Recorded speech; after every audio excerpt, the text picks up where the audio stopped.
What's up, everybody? It's CallmeLQ from the Shonen Speak Easy. And today I just kind of wanted to ramble just a little bit. I usually have like a lot of links pulled up, a lot of information I want to give y'all. And today, I guess this could be part 2 of hip hop with context. I guess it'll probably be the title, or I'll name it something else later on down the line.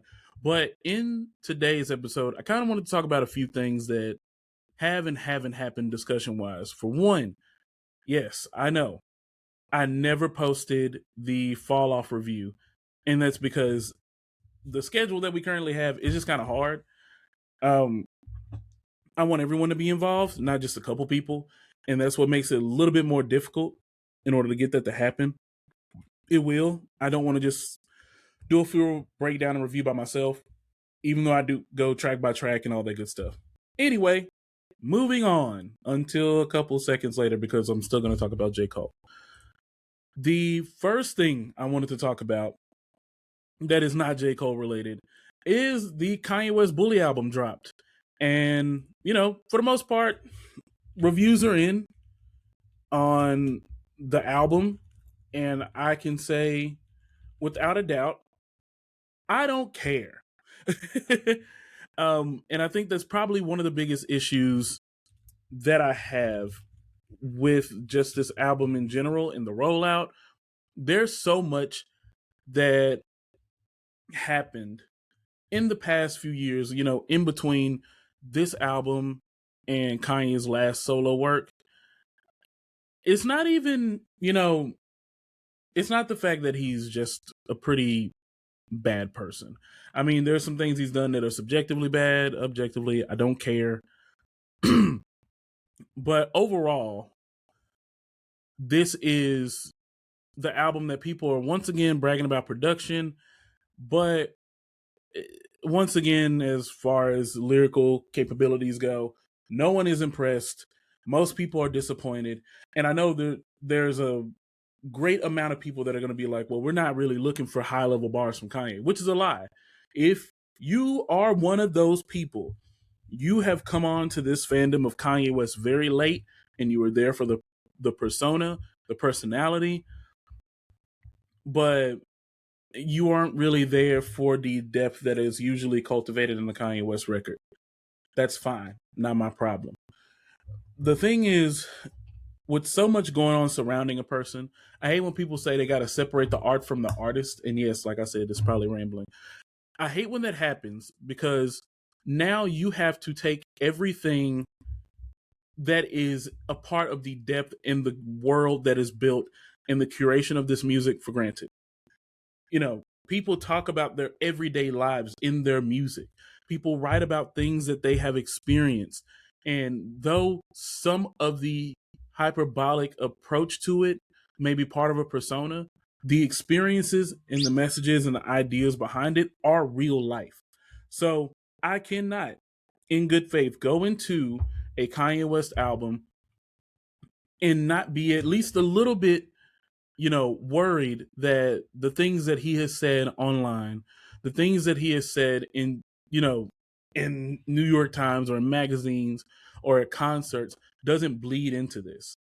And that's one of the reasons why I have such a great amount of disinterest in the album. Will I review the album maybe somewhere down the line? Now? Is this the time? Hell no. I'm not going to listen to it for personal enjoyment. I can tell you that. But I can separate the objectivity of if something is good compared to if I actually want to support the person and like them, which probably, that part won't happen. I have ways of streaming music that will not give him the funds that he desires from each listener. And I hold myself to that. I am yet to listen to a record from someone like R. Kelly or Chris Brown, Kanye West, hell, Future, Young Thug. None of those people get my streams, and I definitely don't buy their albums. And it's because I stand by what I think about not separating the artist from the art. That is what represents them. They put out their ideas and concepts into the world that represent who they are. And with that said, that leads me into talking about J. Cole.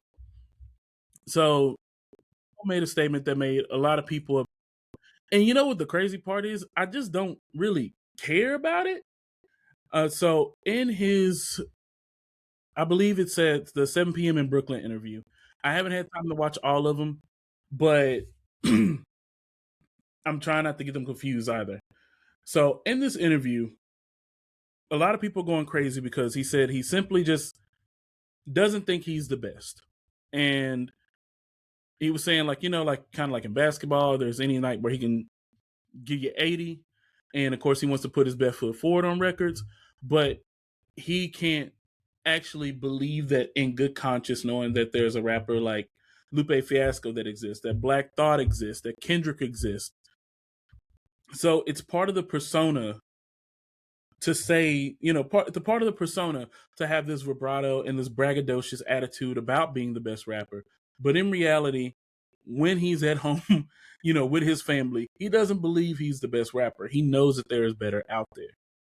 And for those that are angry at him about this, I don't see why any of his actions in the past 3 to 5 years have deterred you from thinking this.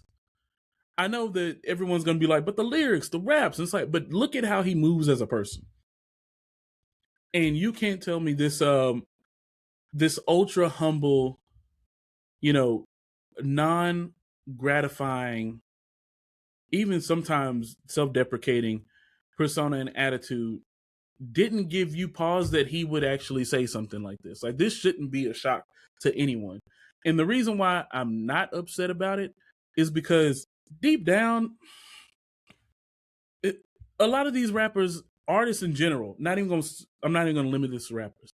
A lot of artists in general are living out a persona, and this kayfabe of who they are as people in everyday life. And I think that a lot of people misconstrue what they hear in lyrics being relatable and being a part of their life compared to this being exactly who they are every time on record. For instance, I do not anticipate hearing clips, rap about drugs and still be selling drugs to this day. You're 50, give it a rest. You have had a successful music career, but it is a part of their life. So them making music around it is truthful to who they were, even if it's not exactly who they are. I believe part of this is true for J. Cole. He had this hunger in the game where he wanted to truly be the best. And as he got older, he kept it up because that's part of who he was. That's part of, the reason he makes music. But I don't believe that he ever had, like, at a certain point, and it may not have been the beef, it might have, who cares? I think after seeing the success and teasing the fall off for nearly a decade, I think deep down he didn't really care about being number one anymore. But he did care about making music that his core fan base could relate to, that they would appreciate, and also to be able to execute on the idea of living up to his favorites. And I think he's seen other people in their artistry surpass him and realize that he may be able to use his pen and be just as good, if not somewhat better than them. But as far as holistically as a rapper, as far as the curation of production, as far as, the songwriting abilities, as far as the harmonies, that wasn't him. But he has this very fragile self-image as well. And you can tell through some of the answers in his interviews. And the thing is, he doesn't want to disappoint his fans. And I think it speaks volumes of him, because it's not that he doesn't want to disappoint his fans by releasing bad music. He doesn't want to disappoint his fans by being extremely vulnerable in who he is at this current time period. A lot of people get on J. Cole for being surface level in his approach to music. They are not wrong. But the vulnerability in these interviews paints a different picture of him because he is the everyman. He is I would say, the quintessential relatable rapper. He goes through stuff that is not, the things he talks about aren't unique. They aren't necessarily unique experiences in comparison to the Black experience, in comparison to, coming up from the hood experience, to being a startup rapper, to being college educated. There's no real depth to any of it, to being an unfaithful partner, to being a husband, to being a parent. He doesn't go into enough depth to where you build this point of, I don't think I can relate to that. And other artists have, literally the Black Thoughts, the Lupe Fiascos, they have this idea and vision. And their idea is, if they get it, good. If they don't, they should seek to understand it. And J. Cole doesn't force that on anyone. There is no educational aspect to understanding any of his concepts. Not to say his lyrics. He has some really dope bars, and some of those dope ass bars will go over your head, and you'll have to start looking up words and all that stuff. But, like I'm saying, none of those concepts, how he approaches it, is unattainable.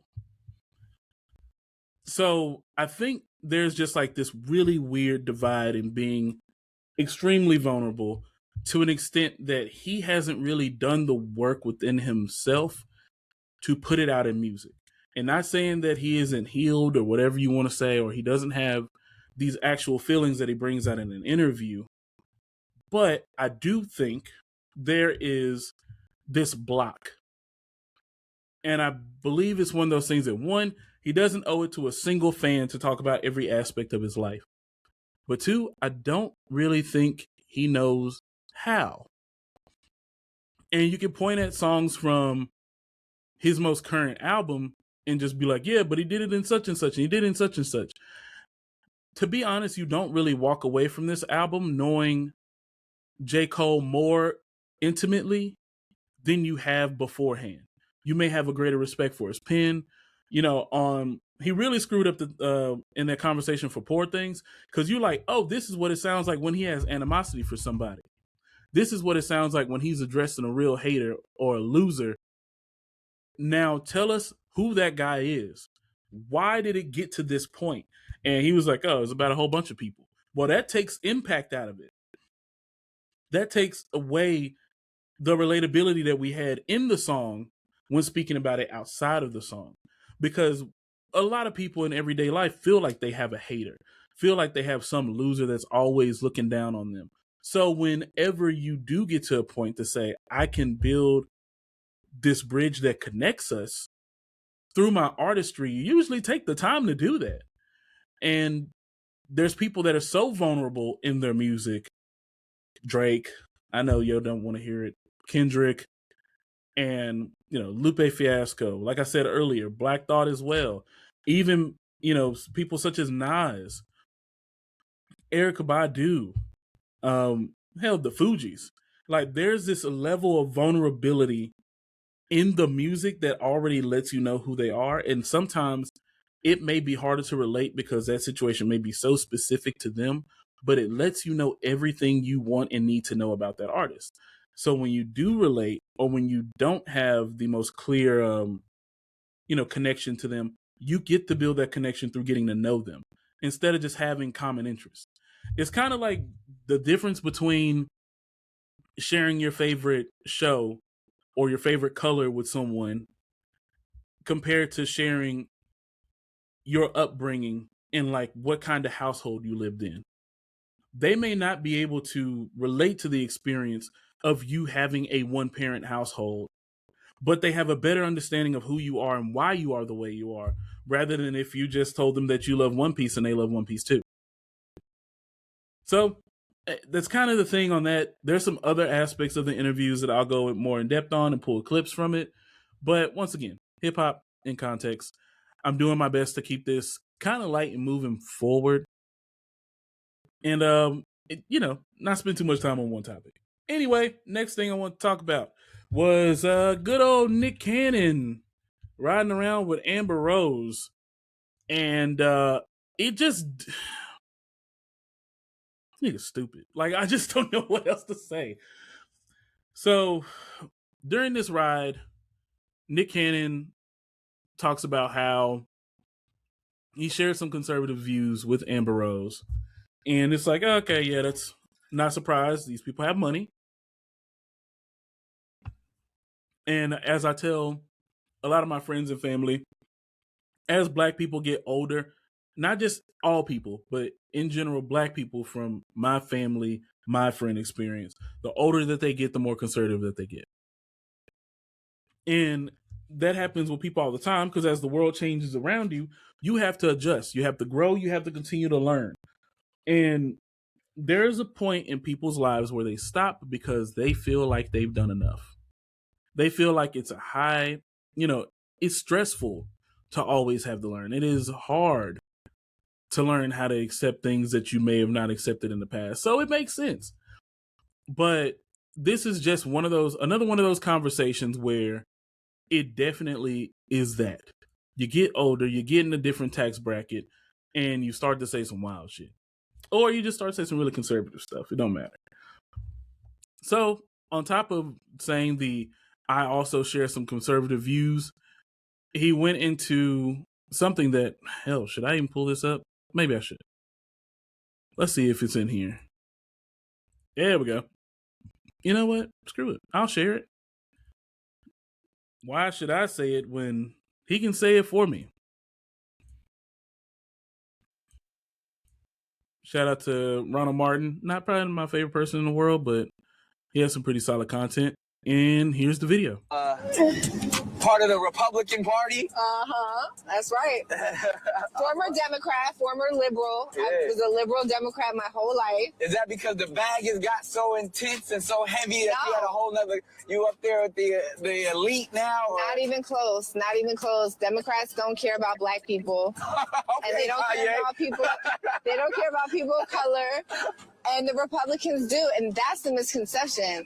And you know what? I agree with you 100%. People don't know that the Democrats is the party of the KKK. Yep. People don't know that the Republicans are the party that freed the slaves. Yep. I mean, both of you and I have some conservative views. You just a little bit more outspoken about it than I am. And that's the thing. I don't even mind the conservative viewpoint.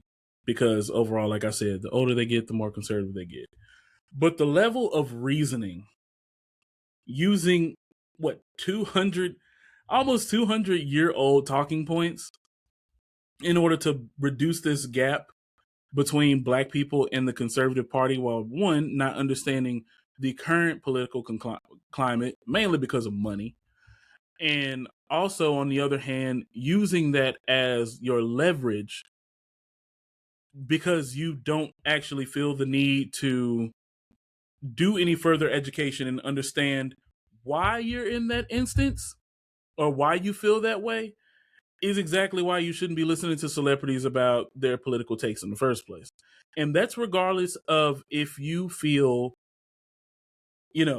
angry about what he had to say or if you agree about what he had to say. The thing is, they are not doing the work. They're not doing the work to educate themselves. And I know a lot of people were saying in their talking points that,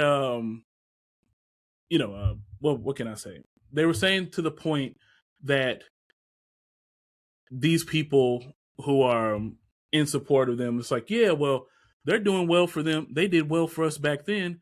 That means they care about us now. You can't prove that. and I can tell you can't prove that because even if you look at who are the current parties that are endorsing one another, it varies a lot. For instance, easiest way to completely tear down that talking point is who did the Grand Wizard of the KKK endorse in 2016 and in 2024? What party? What candidate?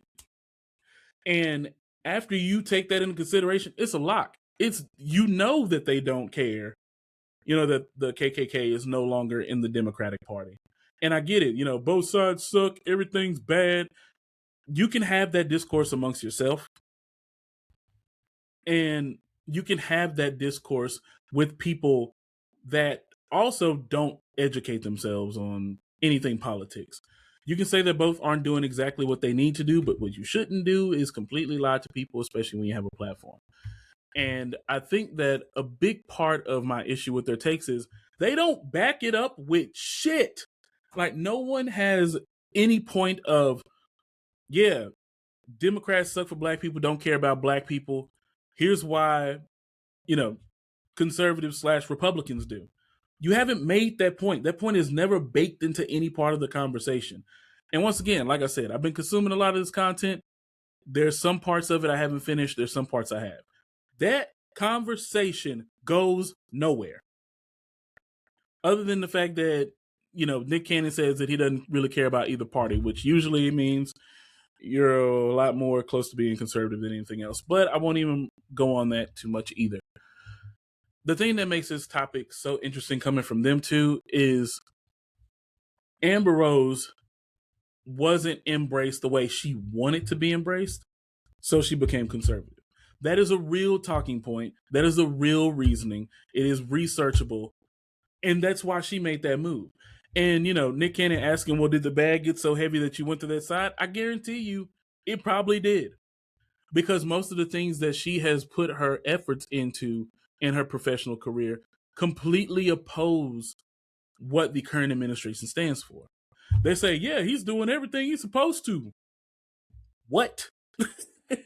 What do you support? What policy is it? This is exactly why, once again, you don't really listen to celebrities about their political takes. We are being the most affected. They don't have to do the work. They can just throw their name by somebody who paid them a bag to be there, or is giving them tax breaks, and they don't have to really worry about the other things that affect their way to move forward. I think it's lame. I do think Amber Rose isn't smart. She's strategic. And you don't really have to be smart to make the right move at the right time. Everyone knows that the right is basically an easy grift right now. Anything political, honestly, as long as it's polarizing, easy grift. Even that means for the left and for Democrats as well. It's just easy grift, easy way to get people on your side, and an easy way to alienate a base that may not have been as active or maybe is still in the middle. It's a great way to engagement farm. And this is another one of those things where I watched it and was like, wow, a guy that doesn't even know the name of all of his kids is giving political takes, thinking that they're well-founded in education based on 200-year-old evidence. Doesn't even know about the civil rights movement. Great. But also his own motivations as a person, not so great. He thinks that he is helping build a new regime in the black community by continuing to have children out of wedlock with multiple baby mamas, and then not having any real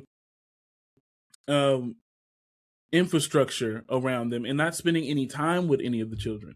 Is the person that thinks that he can throw money at problems and it solves them.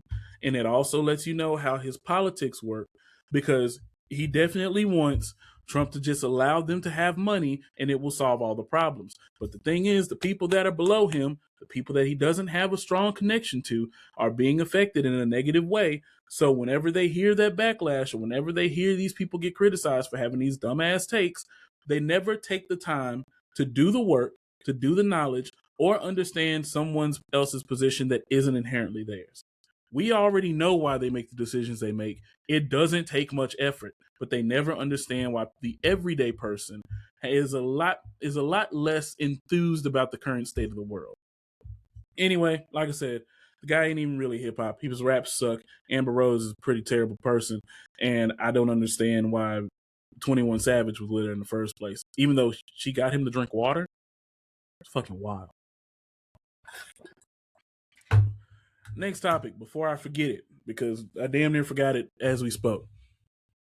Usher goes on to say that we shouldn't be kicking a man while he's down, and that he has never had a bad experience with Diddy, and that Diddy is being misinterpreted, and that he has nothing negative to say about Sean Diddy Combs.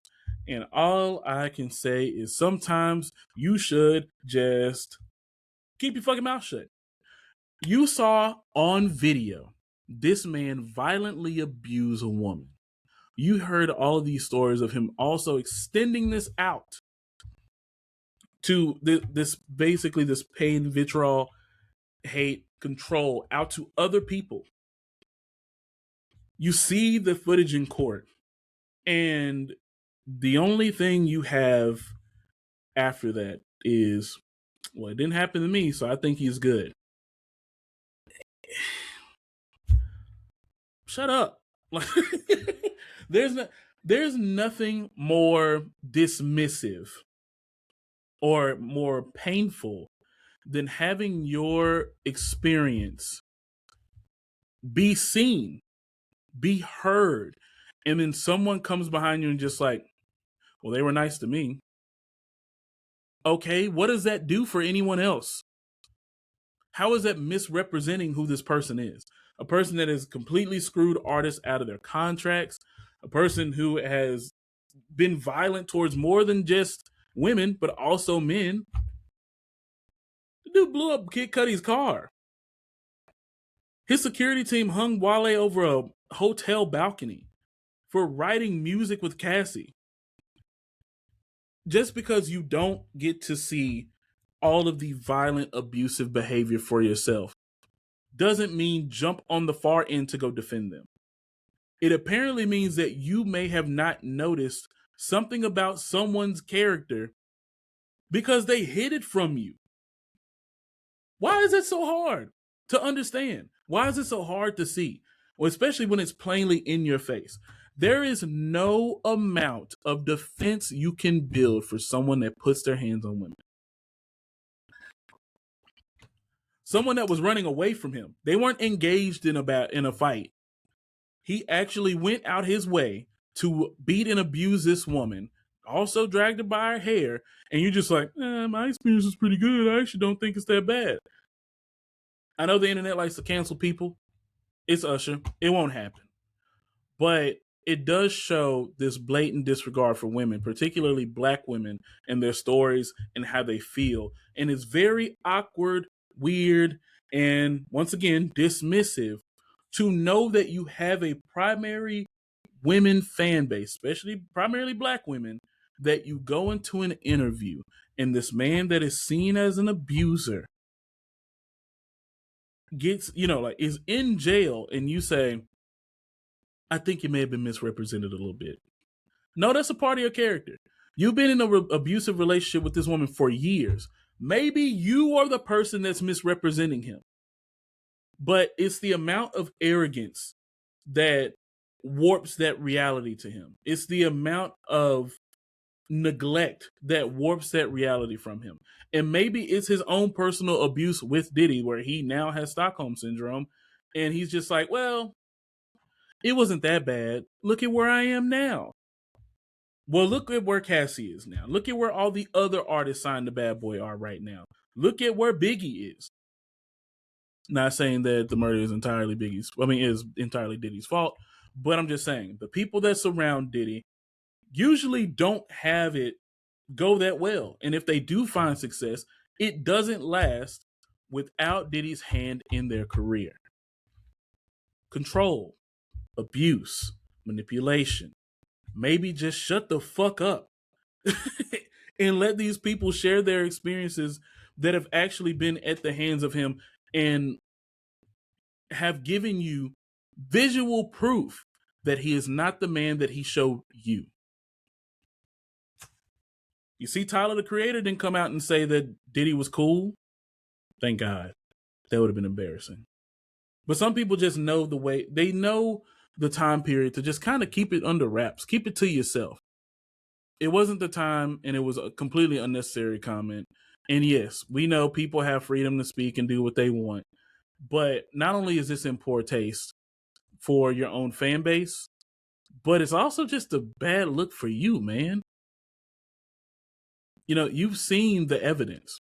And I don't want to sit here and repeat myself too much, but you've definitely seen this experience go on for other people. And instead of acknowledging that and saying, maybe Diddy wasn't the man that I remembered, or man, this is really terrible and I feel bad for these victims, kind of absolving him of that responsibility by just saying, didn't happen to me.